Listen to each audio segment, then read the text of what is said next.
So, let's talk a little bit about, so what I want to talk about today comes from frustration that I get when I see things like this, right? Because when you hear people talk about youth sport, when you hear people talk about youth sport parents, it turns out we're all just horrible people, right? Who are doing nothing more than trying to live our lives through our children and their performances, and not really thinking about them at all, and just sort of exploiting them for the benefit of our own pleasure with regards to their athletic performance, right? So you don't want to be that parent. How do we avoid those issues? And that always bothers me. And then the other thing that bothers me is the suggestion that we get for how do you deal with parents and how do we think about these things, is sort of that Aaron Rodgers, RELAX point, right? The assumption is, you know, your kid's not going to play in college anyway. So why don't you just relax, calm down, let it be completely driven by this child in terms of where their interests are, what they want to do, when they want to practice, what have you, and just enjoy watching them regardless of what the outcome is, and of the game and of their individual performances and what happens. That is the dominant sort of feedback that is given to parents and that we hear. And the problem is, you know, what if my kid's really good, right? What if my child has that opportunity to play in college? And then how do I think about that? Because I think what we underestimate when we deal with youth sport and we talk to youth parents is we tend to focus on this notion of really targeting what happens at rec leagues, where the likelihood of going on for the kids that are playing there, the vast majority of them, your likelihood of playing in college is minimal, as opposed to thinking about, well, what if you're a club athlete? And what happens with that? Because if my child actually has that ability, then I feel a certain amount of anxiety, right? Like I have a certain responsibility to my child if they have a talent to help them to develop that talent and to be able to succeed at a high level, right? And so how do I manage that? And that's certainly something that I feel thinking about my children and what happens with them. So my older daughter is on the rowing team at the University of Texas. So she has a scholarship there and she's rowing there, and I went through that with her. And then I've got a younger daughter who's on the team now, and can she play in college? How do I think about that? How do I sort of move that forward, right? And what are my responsibilities as a parent? What are the opportunities that she has? And what are my responsibilities with regards to that? And so I just want to talk about that as a way to sort of frame some of this and how we keep some things in balance in terms of dealing with it. And then at the end, I'll take obviously whatever questions you have about this topic or something else. Okay, so what is the opportunity? So these are the numbers that get put up all the time to be able to focus on the issues that we have with regards to playing in college. And so if you look, there's about 400,000 boys that play high school soccer, just under that for women, just under 400,000 girls that play high school soccer, and they both have about 37,000 that play in college. So about 9% of high school boys and 10% of high school girls play in college. And then you can see the percentages that drop down and how they're broken down by Division I, Division II, Division III, and other. And so we very often talk about the fact that there are more opportunities for girls than boys when it comes to college and playing, and that's largely because of what we see at the Division I level. There's almost twice as many opportunities for girls to play Division I soccer as there are for boys. But when we look at Division II and particularly Division III, that's no longer the case, and we see equivalent numbers across the board. What about scholarships?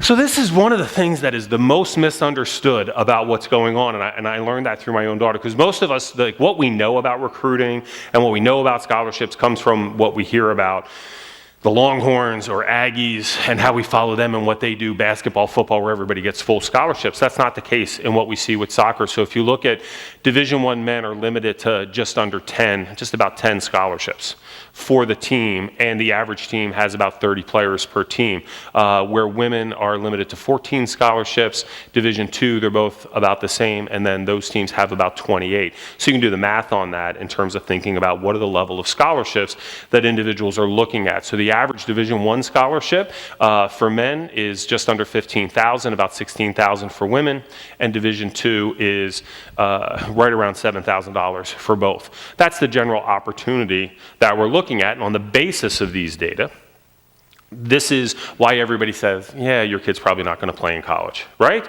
Is because the numbers are relatively low, and see what's happening there. But this is taking into account all players. So these are single A high schools up to 5A high schools, right? So these are kids that are on club. These are kids that are JV high school players as well as varsity players. The Texans are a college preparatory club.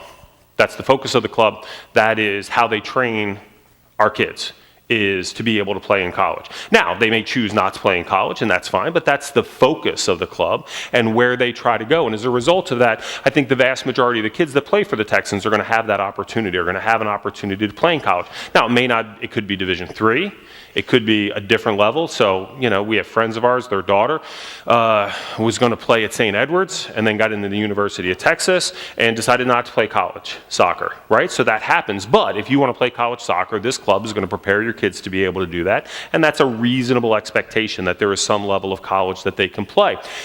In addition, I think something that people don't think enough about are club soccer at big schools. So the University of Texas has a wonderful club soccer team that goes and they play national championships. So last year, one of my students was on the women's club team, and they flew to Phoenix for the club national championships. It's really high-level soccer. Everybody that's on the club played club soccer as a youth. And so to me, when I look at this, there's a lot of opportunities to play college soccer. The scholarships are more limited. The opportunities really to get scholarships, especially if you think about full rides, the likelihood of that is minimal to be able to make that happen. I mean, you have to be, and what's interesting is the people who get the most money are playing a level below what they're qualified to play. And if you think about that, that makes a certain amount of sense, right? I mean, Texas may give, so very often what ends up happening is you'll get 10%, which is a book scholarship. Pays for all your books, pays for one meal a day, and gives you all the gear and the tutoring and all the other benefits that athletes get. But beyond that, scholarships, everything else is paid for by the athlete as it would be for a normal student. But, so if Texas gives you that, then Texas State may give you 50%. Right? So if you're good enough to get some money from Texas, you're good enough to get a lot of money from Texas State, and then you're good enough to get a lot of money from a Division II school. And so you end up seeing that sort of balance. And so when we look at it from a scholarship perspective, I mean, there's more money for academics that's available. When my daughter was being recruited, so she looked at the University of Minnesota was recruiting her, and because her grades were good, they waived out-of-state tuition. And that's almost a 50% scholarship there from an academic perspective, and then they were going to give her 25% scholarship on top of that to be able to help with tuition and whatnot, which would bring it down a little bit below the cost of Texas, which is significant, right? Which is very nice, but that's those are the kinds of packages that very often happen along those lines. So I think the opportunities are quite there in terms of playing. From a scholarship perspective, it's a little bit more mixed. The other thing is that athletics clearly helps athletes gain admission to college, right? So if we have friends of ours, wonderful diver, not top 7% of our high school class, which is normally what you would have for automatic admission to UT. Probably top 15% is where you would probably rate her academically. So she had offers from the University of Texas and Berkeley. She wouldn't have gotten into Texas without it, and she certainly wouldn't have gotten into Berkeley without it. But athletics provides that opportunity and opens those. So you may not make it up in scholarship money, but you're going to get accepted at a level that you might not get accepted otherwise. And I think there's a reasonable expectation that it can help you along those lines, particularly as you look at like Division III schools that are more selective Division III schools. You've got a high level of ability that's very often, like even University of Virginia is a Division I. Their rowing program gives almost no money. They think it's enough to admit you.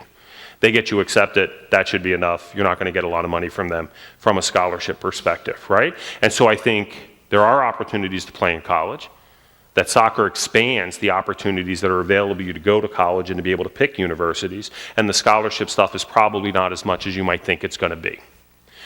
But what's my responsibility with regards to that? If I think I have a child that has that ability to be able to play, how do I think about that? What should my responses be, and how do I try to manage that? I really question this idea of everything is going to be self-directed. My experience is that When my daughter is fully self-directed, especially we'll take my older daughter, when my older daughter is fully self-directed, she watches an awful lot of Grey's Anatomy, lays around on the couch, is really fairly comfortable in her existence, and is not really working that hard. Right? And so I think that's a common experience that individuals have with this, right? And so part of it is they figure that out as they go along. And I remember having a conversation with her when she was in 7th grade. If you want to be great, there's no secret to it, right? You've got the ability, but if you want to be great, you just got to work. And that's part of the deal, and you have to figure that out. And I'm going to help you to do that. There's a certain minimum. If you're going to be on the team, you have to do X amount. But if you want to be great, we just have to increase that, and then you can be great. And that's something that could be self-directed. They have to have that desire to move that forward. But to fully allow it to be self-directive, I don't think works. And I think that when you parent somebody who's a good athlete and you're trying to move them forward, you have disdain for the rest of the stuff when you hear that. So a lot of this stuff generalizes around the biggest decision I think that parents often have with their children is, when do you specialize? And how do you think about specialization? And a lot of this is driven by a book that talked about 10,000 hours to excellence, right? And so this is something that people hear a lot, and this is the argument made for why people should specialize. That if you specialize in a sport, you're going to build up 10,000 hours, and if you do 10,000 hours of anything, you become great. So a good friend of mine, sports psychologist at Baylor University, and was a college golfer at the University of Washington. His wife was on the golf team. She was on the women's golf team at the University of Washington. So they are golfers. He's a professor. They belong to a golf club. They play golf all the time. They have 2 boys. Now, his youngest son, and they go to the club all the time. They play. Their kids grew up with golf clubs. They grew up playing golf. His oldest son was a good golfer, right? He was, at 9 years old, you could see him. He was going to be a scratch golfer, like he was a solid golfer. His 7-year-old was going to be a pro. I mean, he just had a beautiful swing. He was like, I remember talking about it. He said at 5 years old, he had a PGA swing. It was just a perfect swing. They expose the same. They practice just as much. They do just as much. There are some inherent differences about that. And the thing that so 10,000 hours, yes, it makes you great, but no, it doesn't make you elite. There's just straight physical ability that you have to have that moves you up into that. And there is this talent versus the amount of skill. And we can almost think about that on a continuum. But when you start to think about specialization, I think it's important to think about how much is the sport that my child's playing tied to athleticism or versus the skills that they need to learn. Baseball is the perfect example. Pitching is an athleticism sport. Right? You don't need 10,000 hours of pitching to be a great pitcher. But hitting is hard. It's really hard to hit. You need a lot of at-bats to be a good hitter, right? Specialization as a hitter makes a certain amount of sense. Specialization as a pitcher doesn't. You're probably going to get hurt instead if you really specialize. And when you think about soccer, I see it sort of in the middle, right? So there's obviously some skill-related issues, what you can do with the ball without thinking about it, without looking at it, right? Being able to see passes, making quick decisions and whatnot, but there's a lot of athleticism with it. I grew up playing football. Football is probably the sport you would argue you should specialize in the least. If you like hitting people and you're a good athlete, then you can play football, you know? In a couple of years, you can figure it out. Volleyball is kind of the same thing. I see people specialize their daughters, especially in volleyball, very early. Volleyball is mostly an athletic sport. You can sort of figure that out as you go along. You don't need to specialize. Swimming is the same way. People that are swimming 7 days a week when they're 5 years old or 7 years old or 9 years old, I think are really missing the boat. I think it becomes problematic because there's some issues that we have with specialization that I think it's important for you to realize and to think about. So what are the benefits first? Well, the benefit of specialization is they get you there faster, right?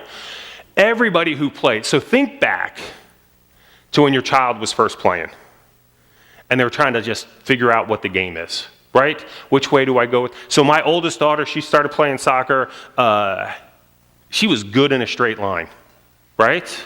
And if she got the ball and the goal was in front of her, it didn't matter how far away it was, she was going to be able to get it there and she was going to score a goal. But if she was off just like 2 degrees, She wasn't going to score.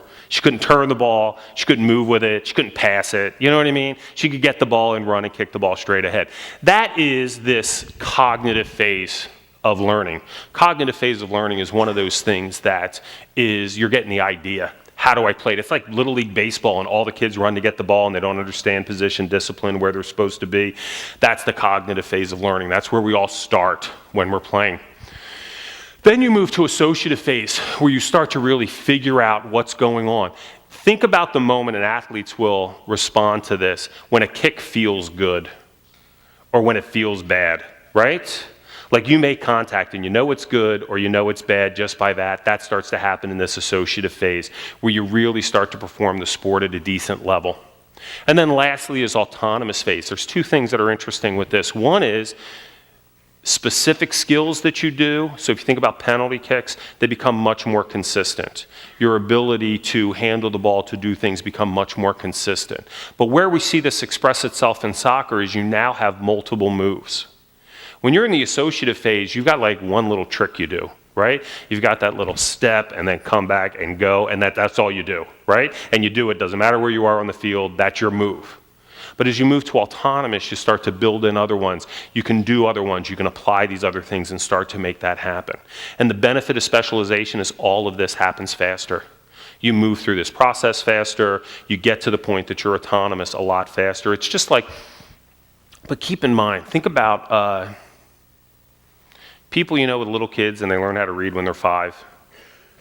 And when they're 9, they're really not that smart. Right? You know those kids? It's like your cousin has that kid, right? And then when you see them at the holidays and they talk about how brilliant their kid is when they're 5 years old and they're reading everything when they're, yeah, he's fabulous, right? But then later on it's just a guy. Well, that's because that's a skill. And you can teach a skill early on, but it's not necessarily reflective of the ability that the individual has, right? There's a difference between those two. And this kind of thing, when we specialize, we acquire skills a lot faster, we move through those skills and you're able to demonstrate those at an early level. And you'll see this in soccer. You'll see children who at 10 years old are unbelievably skilled with the ball and dominate the game. But then at 12-year-old, they're not dominant anymore, because other people have developed those skills and have figured those things out, right? So you specialize them early, you're going to extra practices, you're getting extra coaches, things along those lines when you're 9, and then at 12, everybody catches up to where you are. So yes, it helps with that, but it creates problems. Now, one thing I will point out though, is that when you change positions, it moves you right back to the beginning again. Right? Because you got to figure out what my job is. So if I've always played forward and now I go back and play a defender after doing that for 2 years, it takes me all the way back to a cognitive phase. And then I got to move to, it's faster, you go through it faster, but that's one of the things that happens, which is why in this club, we move people around in positions so that you don't get locked in, right? You're developing this skill set as a unit moving forward that gives you the ability to move around to different places, because that can create some problems. But in any event, this is the benefit of specialization, and this is why you do it. You do it because there's so many skills and you need so much time to practice them that you need a lot of time to work on them and make it happen. So what could be wrong with that? Okay, what are the costs? The biggest cost that we have is that specialization creates mental and physical strain on athletes. And you can't underestimate how important this is and the impact that this can have on individuals. It's really interesting the extent to which it should happen. So what is the first thing that we see? The first thing that we see is distress. So these are individuals. So when we think about this, stress isn't a bad thing. Stress is a good thing. Who got a flu shot this year? Anybody get a flu shot? All right, why do we get a flu shot? To stay healthy. What does a flu shot do? It builds up immunity. How does it build up immunity? It makes you sick, right? So you get a weakened version of the virus. Makes you a little bit sick. You get sore, right? Sometimes you get hives. Sometimes you feel sick for a day. But then your body builds up an immune function to that, and as a result of that, you start to feel better, right? And then you build up that immunity. So that stress is fine as long as it's small enough, and as long as you have time to recover. And the more time you have to recover, then you feel fine, then you can go back and do it again. The difficulty with specialization is we remove recovery time. So you're practicing 5-6 days a week. Then you don't have time to recover, you don't have time to rest. Or you're practicing all fall, and then you go play 2 seasons of indoor in the winter, and then you play all spring, and then your team's really good, and so you play a little bit in the summer, and then you play indoor all summer. It's not a big deal for a year. But for 2 years, for 3 years, for 4 years, for 5 years, this becomes problematic. So when you think about when you specialize, so this is super common in softball or baseball, where they specialize early, then you make the all-star team, you play softball all summer, and then you come back and you play in the fall, then you have winter workouts, and you never stop. So when I teach this in class, invariably I have an athlete come up and talk to me and say, this is what's happening to me. I'm just sick of it. I'm just tired of what I'm doing, and I don't want to do this anymore. And the first thing that we see is distress. So they start to struggle to maintain performance because they're tired and they're sore. Now, a certain amount of that you're supposed to have. There's times during the season, especially in the beginning, where you're working really hard. They're supposed to be tired. That's what you're trying to make happen. That's what you're trying to accomplish as a coach.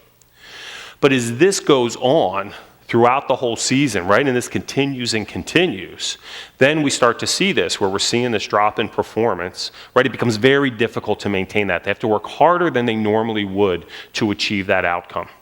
And then staleness happens. That's when you can no longer maintain your performance. Your performance starts to drop even though you're working really hard. You're trying to move things forward, you're pushing through, you're trying to make that happen. And if you don't recover, if we don't respond to that, then they become burned out. And when you're burned out, you're done. How many people have ever felt burned out before? Raise your hand. Okay, you were not burned out, you were stale. Okay?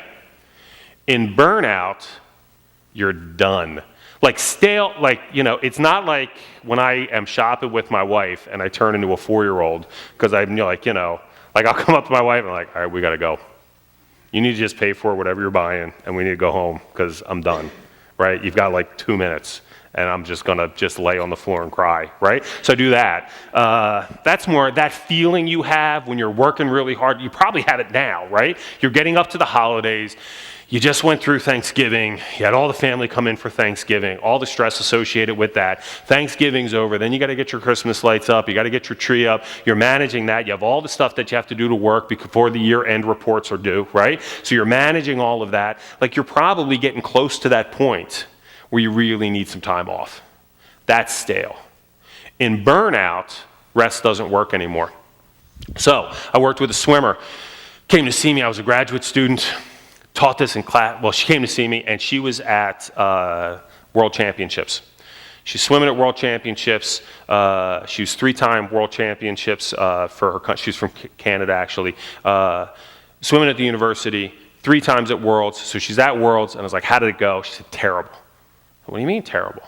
She said, well, I would do a preliminary race, and then I couldn't recover for the next race. I was so slow the next race, and it happened in all my events, and I'm just done. And I was like, oh my gosh, I know what that is. You're burned out, right? Because I just learned about this, and I was just teaching it for the first time, and it was really interesting to me. So I started talking to her about it and what happened. So she took the fall semester off. She was a 3-time All-American, hoping for a 4-time All-American. She took the fall semester off, didn't help. She never swam again. She's done. I had another student become burned out doing club swimming, where she was swimming like crazy in high school, came to UT, didn't swim, going on, she needed to do a physical activity class. I said, why don't you do a swim class? That would be fun. She's like, you know what? I'm gonna get back in the pool. It's been 3 years. I haven't tried to train. She got in the pool and she left. She had to drop the class the first day. It made her physically ill. When you are burned out, think about, for the adults here, think about tequila. So for some of you, I say that and you're like, oh my gosh, right? Or think about any time you've ever had food poisoning. And think about what that food is. And you think about that food and you have sort of a conditioned negative response to that. When you're burned out as an athlete, that's how you feel about your sport. Because you get to the point where the sport is bringing about that much misery and that much wear and tear if that's what you're doing all the time without end. And that is the risk we have with early specialization. And not to mention the risk of injury. The risk of injury is huge, but the burnout is a huge problem that individuals face. And so how do we balance that as a parent? Because I don't want my daughter to be an awesome 10-year-old soccer player. I want her to be an awesome 18-year-old soccer player, right? I want her to love this game. I want her to play this game till she's 40, 50 years old, right? Playing in women's leagues, things along those lines. That's what I want her to do. That's really what I want her to do. I don't want it to be just tied into right now. And so how do we think about that? And actually, the only way you come back from burnout is counseling. And even then, it's 50-50 whether that can work to get you back if you get all the way to that level. So what do we do about this? Early on, it's multiple sports because you got to maintain fitness, but you want to do it in an enjoyable way, right? So you play multiple sports. You have your committed sport, you play club soccer, but then you do other things, right? Like middle school is the best for this, right? You can play so many sports. My daughter played volleyball, she's now playing basketball, and what's nice about it is these are sort of off sports. They're not her primary interest, so it's just fun. She doesn't, you know what I mean? It's not about she's cheering her teammates on, how good she is as an athlete isn't on the line when we're doing this. It's really a fun thing. And the best thing you can do is middle school track, right? There is nothing more social than 7th grade track, right? Your parents aren't allowed on the field. You get to talk to all your friends and hang out, run track. It's a fabulous thing. But it keeps you reasonably fit, right? It's training other muscles, right? It's keeping balance in terms of what you're doing, but giving you a break from your main sport. And so from that perspective, I think it's really positive. Gives novelty and avoids psychological stress. And then don't specialize until high school. And in high school, you're ready to make that decision. Because then it's only, and it sounds weird to say it's only 4 years of specialization because that's a long time. But think about 8 years of specialization. Because that's the problem. Tennis players get burned out all the time because you focus on tennis and you specialize in tennis early. Baseball players do it, things along those lines, and that's where we see burnout. I have had phenomenal athletes just talk about how terrible it is because they started when they were so young. But once you get to high school, that's a good time. That's usually when it happens. But even with that, you have to consider opportunities for mental and physical recovery. When is my kid getting a break? When are they getting a rest so that they can recover and come back? If it is August and we're starting a soccer season and your child isn't excited about soccer, then they play too much soccer in the summer, right? They should come back excited to get after it. And if they're not excited to get after it, that to me is a very good indicator of what's going on to think about how we balance these things and how we move this forward, okay? Now, what's the biggest concern? So one of my students is a sports psychologist, works with adolescents all the time. And it's very much focusing on high school athletes who are blocked. They're phenomenal athletes, they're very high performers, and now they're just not performing well. They're kind of stuck. And so what's happening, and I talked to him about it, and he said every time it's the kids feel as though the parents' love is performance contingent, that's what it is. And it is astounding how easy it is to send that message of what's going on. And you think about the interactions and how much of the interactions, right? And it's hard because it is exciting. My oldest daughter played kid pitch 8-year-old softball, all right? And I was one of the assistant coaches. Don't know a thing about softball, but I was willing to go to practice. And so I was one of the assistant coaches, and I'm in the dugout. And I can't tell you how exciting that was. We played in the championship, and it was thrilling. Absolutely one of the most thrilling sporting events I've been to because my daughter was involved in it. She wasn't even a great, you know what I mean? She was just like a side player. But it was unbelievably fun. We lost, but it was amazing, and that's part of it, right? My daughter used to get really upset whenever I would cheer. And I'm like, look, I'm cheering. I'm excited. I'm your dad. I'm going to cheer. You got to live with me cheering. I won't tell you what to do. I won't yell instruction. You'll win that one, but I'm going to cheer. And you need to toughen up and just handle that, right? That's part of the deal. So there's nothing wrong with cheering, but is that the primary interaction that we have? How many discussions do we have, and how much of that discussion is about soccer? And how much of that discussion is about what you're doing well and what you're doing poorly? And how much do we talk about movies or what's happening at school or other things that are going on, right? And where we run into difficulties is if that's the only discussion that we have. And it's shockingly easy to send that message in terms of what's going on. Okay, so how do we support but keep it balanced at the same time? What are the things we think about in terms of doing this? Half the battle is letting them fail. That is half the battle. There are great studies about differences in parenting, like men versus women, things along those lines. And so, moms are really concerned about them getting hurt and dad swinging them upside down, And it's just like you need that balance. You need to fail. You need to have problems and figure it out. That's part of the deal. That half the reason you let your kids play sport is that they're going to have to deal with failure. And they're going to have to deal with challenges. And so you have to let them fail. And that is incredibly difficult to do as a parent. But that's just part of the gig, right? It's the most important thing that they learn from sport as an athlete and a person, is to be able to fail and recover from that and keep working hard and keep moving forward with it. So how do we do that? Okay. So if you're at one of my talks last year, I talked about this as well. But if we look at this, and so we think about games, and we think about a performance point right here. And what does that mean? How do we understand these performances? Okay? If it's that, well, then that's pretty good. I'm feeling good about that performance. That, I'm not that excited about it. And that, I'm really kind of bummed out, right? All three players have the exact same performance in a game. One's trending up, one's trending down, and one's in a plateau. So how I understand that is totally different, right? That, it turns out, is really, really important. Anybody play golf? Who plays golf? Nobody? Anybody play golf? All right. If you watch people at the driving range, they have no interest in getting better at golf, okay? All they want to do is feel good. I'll explain this to you. So if you watch people play golf, they pull the ball over, swing, and it's not that good. Step back, I have not moved my feet. I reach out, move the ball over a little bit to another spot. Swing, hit it again. All right, that's a little bit better. Make one more adjustment. Now I'm in a groove. I never move again. I never move the ball again. All I'm doing is hitting beautiful golf shots and feeling wonderful. But is that golf? No. Sports problem solving, really. Sports problem solving.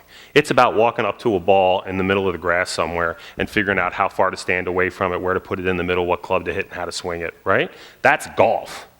I'm just hitting shots because they make me feel good. So I'm taking it's like hitting off a tee.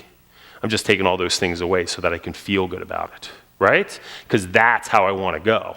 So individual performance, if you want to get better, it's just a moment. It's just a point in time. And we're not worried about a point in time, we're worried about where the line is going and what's happening with that. So if we can take that perspective and we can start to think about a performance as one point in time on a journey, well, then I can relax a little. Then I can relax. Doesn't mean we don't work hard. It doesn't mean we do a lot of stuff. But if I can do that and recognize that absolute performance is really meaningless. How I do in any moment is meaningless. What's important to me is improvement and getting better. And I remember talking to Emma, my daughter, and saying, when are you going to stop getting better at soccer? Never. When you stop playing soccer, that's when you're going to stop getting better. You're never going to put a bow on it. You're never going to be done. That's fallacy, right? Because when you fix something, we're just going to work on something else and work on something else and keep going, right? So we're going to focus on that change over time. The only time you stop improving is when you stop playing. So what do we want to focus on? We want to focus on improvement. So what do I talk to Emma about? I talk about one big, what is the thing we are working on now? What's the focus? Last year, the focus was aggressiveness. Going in, if you don't get any penalties in 3 games, you're not trying, right? That's part of the deal. So let's think about this. Let's think about being aggressive. Let's think about closing down fast and moving those things done. But it's just one thing. We can't fix 11 things. Let's fix one thing. And when that comes, let's focus on something else, right?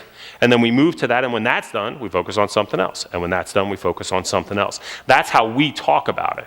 Because sport is about how you respond to failure and where that goes. And to get this sense that I'm good doesn't happen.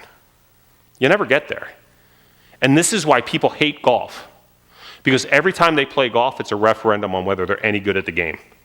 Right? And you don't play well, and you're like, God, God, I am so terrible at this, right? And that becomes the focus that individuals have. Instead of really thinking about, how do I get better at golf? And thinking about, well, let's take 5 rounds of golf and get better by the end of it, instead of being the perfect today. And I think we do the same thing with soccer. Every game is a focus on, am I any good at this game or not, right? Well, if those are the stakes, then you better believe I'm going to be yelling at the official, okay? And I'm going to be talking to the coach. And I'm going to be concerned about what's going on. If today decides whether I'm any good at this, then those are pretty high stakes. But if today is just part of the progress that I'm making over time, then I can relax about that to a certain extent, okay? So balance flows from the sense of performance over time. That's where it comes from. And if I can think about games as a point along that journey, then I'm much less likely to yell at officials. Because what is one... Listen, you want to talk about bad officials? Go watch 8th grade girls basketball, okay? Last night, we played, I don't know if anybody here has a daughter that plays at Hopewell, but you and I suffered through a game last night of the absolute worst officiating you could possibly have in a basketball game, right? So, but it's, I'm like, whatever, I don't care. You know what I mean? It is 8th grade girls basketball, middle school basketball. I'm not worried, and she doesn't even play basketball. Like, she plays basketball, but it's not her thing. It's soccer. But at a soccer game, what's a bad call? Yes, we want people to win. We want them to be competitive and make things happen, but it's just a call. We're going to play 10 games this season, plus we're going to play 10 tournament games, plus we're going to go to another tournament. I mean, it is just, we got a lot of soccer to play, right? And so if you think about this longer performance, it allows you to not coach from the sideline, not yell at officials, not react strongly following the game. And it is not, I tell you, I came into this not knowing a damn thing about soccer, but it did not stop me from coaching her from the sidelines, right? And where she was supposed to be and what's happening, even though all I really know is, maybe you should run faster, right? Like, that's probably the depth of technical information that I can provide, but it doesn't stop you from trying to tell them what formation they should be in, or getting back, or where she should be positioned on the field, or something like that. But if you take this broader perspective, it lets you go, and you're more likely to let the coach do their job, because that's what we're paying them for, right? I mean, that's what we're paying them for. And they got a plan. They have a plan for how they're going to manage it. Okay, what else? Always, always, always wait a day before you complain to your coach, so you can take a breath, you can relax. That doesn't mean you don't complain to your coach. If there's something going on and you don't like it, then you need to talk to your coach about it. We're paying the coaches. They're answerable. But don't do it when you're really angry, right? Let that calm down a little bit. If your child has had a bad game, our rule is wait till after the shower. She doesn't want to talk about it in the car ride home. I want to talk about it in the car ride home because I'm not happy about it. But let's wait till she gets a shower. I've had time to relax. She has had time to relax. She can now talk about it in a way that's reasonable. When we talk about it in the car on the way home, she's defensive because I'm attacking her, and this becomes problematic. So how do we think about, let's always wait till after the shower, or we don't talk about it. Avoid discussing coaches and other players while your kids are in the back seat. It is amazing. You may be rightfully upset about something. But when you talk about it in front of your kids, then the kids understand it. I hate to say this because the kids are here, but what is the biggest benefit of driving the carpool? What's the biggest benefit? Yeah, they're talking in the back. Like, I have no idea, I'm listening, right? You know what I mean? Now, my kids are hip to that, and now they text each other in the back. But, I had a good 2-year run where they were talking in the back, and I learned everything that was going on, right? And so because I'm listening, well, they're listening.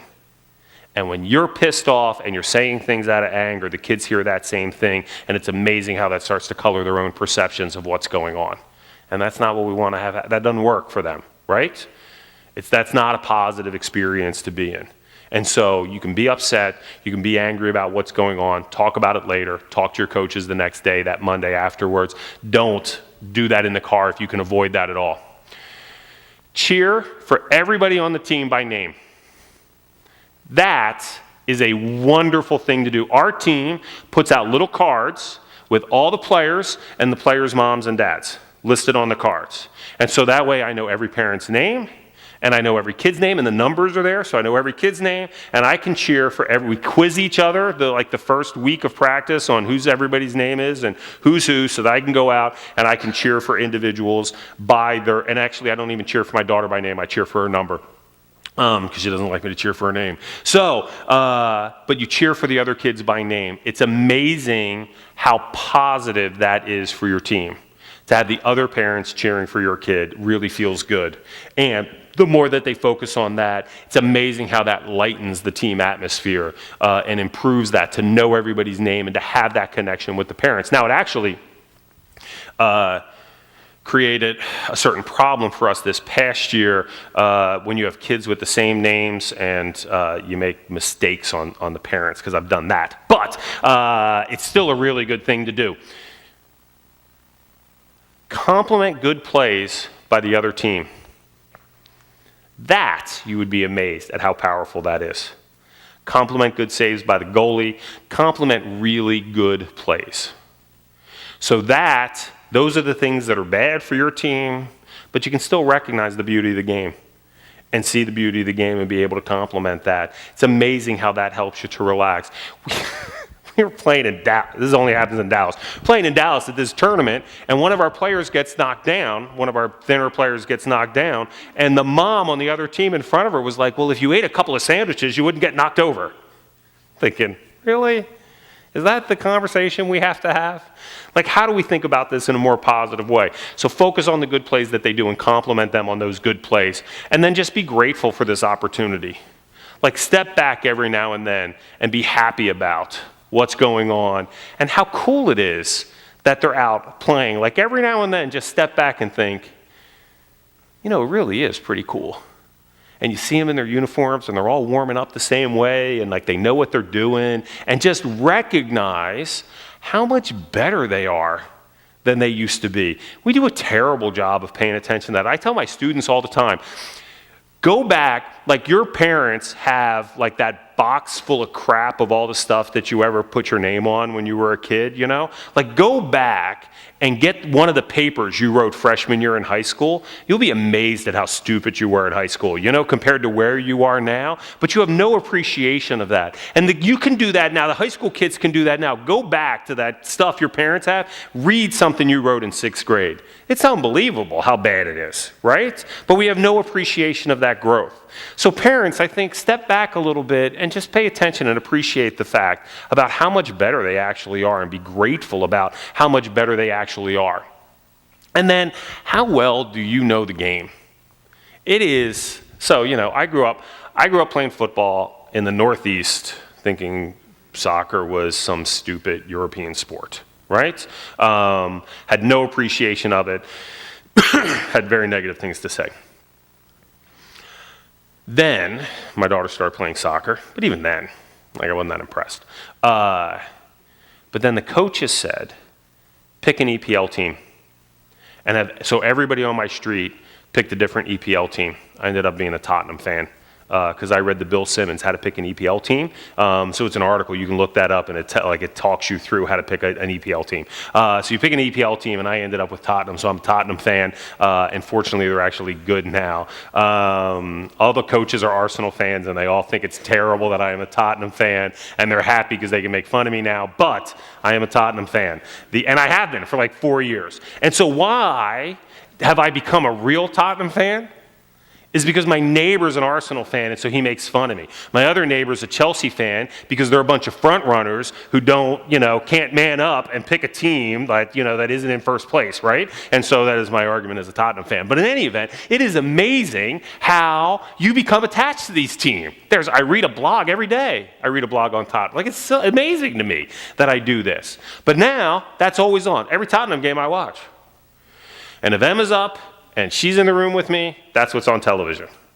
Because kids don't get a vote, right? When it comes to sports on TV, I get the vote. You can go do something else if you want to. If you're going to sit here, you get to watch soccer. So we now watch more soccer. She knows who all the players are on Tottenham, right? So she pays attention to that. As a family, we watch the women's national team every time they play.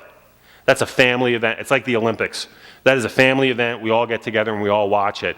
Now, my wife still is confused about offsides and how that happens, but I have learned the rules. Like, I can appreciate a good positive first touch, right? And I can see things and notice things, and I'm starting to figure out formations when I'm actually watching a game and what you're trying to accomplish with them. But it's amazing how much more I know, and given that, it is amazing how I can now appreciate what she's trying to do and what the coach is trying to get them to do in a way that I never did beforehand. I remember, like, the breakthrough moment to me was when I figured out why she runs backwards, right? Like, why do you ever run backwards? Well, you run backwards to create space, to open up opportunities, right? To be able to widen your position. And I got that. And I was like, all right, I'm starting to figure this game out. You know what I mean? Because you can start to appreciate those things. It's very hard to have kids that are really good at something and not really understand what they're doing or what's happening with it. And so I think you have to be committed as a parent to watch and to pay attention. And I don't read about it or anything along those lines, but I'm watching 30, 40 soccer games a year now on television. So that's part of the thing. Your coach has a plan. If you don't understand it, then you need to talk to your coach about what's going on. Can you help me to understand what we're trying to do? Can you help me to understand what my child is trying to do, like what their responsibility is here? Because I'm trying to watch it and it doesn't look like, I have no idea what they're doing. I can't tell. It looks like they're just messing up. Can you help me to understand this? The coach will tell you that.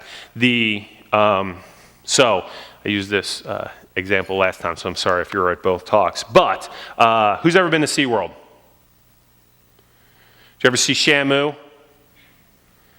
How do they get Shamu to jump over the rope? Are they like, hey, Shamu, here's what we're going to do. It's going to be great. I'm going to hold this rope up, and then you're going to go jump over the rope, and I'm going to give you a bucket full of fish. All right? Are we good? Do they have that conversation? No. How does Shamu learn to do that? They put the rope on the bottom of the pool. And when Shamu swims over it, they give him some fish. And then they move it a little bit higher, and when Shamu swims over it, they give it some fish, and they keep moving it higher. Now, when that rope is sitting down at the bottom of the pool and Shamu's swimming over it, does that look anything like it's going to look in the show? No. It doesn't look anything like it's going to look in the show. But the trainer has a plan. They know what they're doing. They have a plan to keep moving it up, to get it to the point where it's going to be impressive. If you can't see why whatever the heck is going on with your kids while they're playing, if that doesn't look like Champions League soccer to you, that's probably because the rope's still underwater. But they're moving it up. And your kid may not know, because you can't always explain where they're going to go. You can't always explain what's going to happen, but you've got a plan in terms of how this is going to show up and what's going to happen with it. And I certainly don't understand. If my kid doesn't know, I don't know. And so if it frustrates me, I need to talk to the coaches so I can make sure I can support that and move that forward and that that's going in the right direction, right? And so those are the kinds of things I think we can do to do this, because the fact of the matter is sport is a family journey. It is a family commitment. You have too many trips to San Antonio, too many trips to Houston, too many trips. Who's going to Houston this weekend? Anybody in here? God bless you. What's it going to be? 25 degrees, you are going to be freezing, and you've got those chairs on the sidelines that you thought were a great idea to have the vents in the back so they'd be cool on a hot day, right? You are going to be so cold. But that's the sacrifice that you make. And you're going to bring your whole family down, and you're going to spend 2 nights in a hotel, and you're going to go to the movies in Houston instead of the movies here, right? Because that's part of the journey. That's part of what you do. But that's okay. You just want to make it a happy one. That doesn't mean it can't be high achieving. It can be high achieving. And it doesn't mean that that journey isn't going to involve a lot of work. It is going to involve a lot of work. You've never heard me say, be happy with poor performance. Just recognize poor performance for what it is. It's a moment in time and an opportunity to get better. And so let's focus on getting better, and let's focus on moving that, but still make it a positive journey and a happy journey. So I think that's the goal. And the more, can't emphasize it enough, the more you think about it as a journey, instead of a point in time, the easier it is to be able to do that. And I predict that you will enjoy the sport that much better. It'll be that much more positive. All right. Questions? Yes, sir. What about breaks? You talk about mixing sports. What if they take this summer off, take the winter break, as opposed to doing camps or whatever? Sure. So I think the question that was asked was, how do you think about breaks and what have you? Part of the issue is, how do you maintain fitness? I think that's a realistic concern to have, right? Is how do you maintain fitness because they come. So my daughter didn't do a darn thing this summer, right? I mean, we had great plans. We talked about what we were going to do. She didn't do anything. And come August, she was in a lot of pain. And I was like, I want you to write yourself a note right now. When we got home, I was like, write yourself a note, and this is for next summer, to say why you want yourself to run in the summer and why you want to do more work in the summer so that you're more fit in terms of what's going on, right? And so I had her do that to have that thought process. So I don't think you need to go to camps. I don't think you have to play soccer all summer to be able to achieve that, but I think you want to be able to maintain fitness in some fashion and to think about how to do that. And you can do some small stuff with balls, some small ball skills, some games and things along those lines to maintain those skills, but I think it's finding that it's shifting to different sports allows you to maintain fitness, but also have fun and do something really different. But yes, you do need time. If they're not excited by the end of the summer, if they're beat down, then we've made a mistake. What else?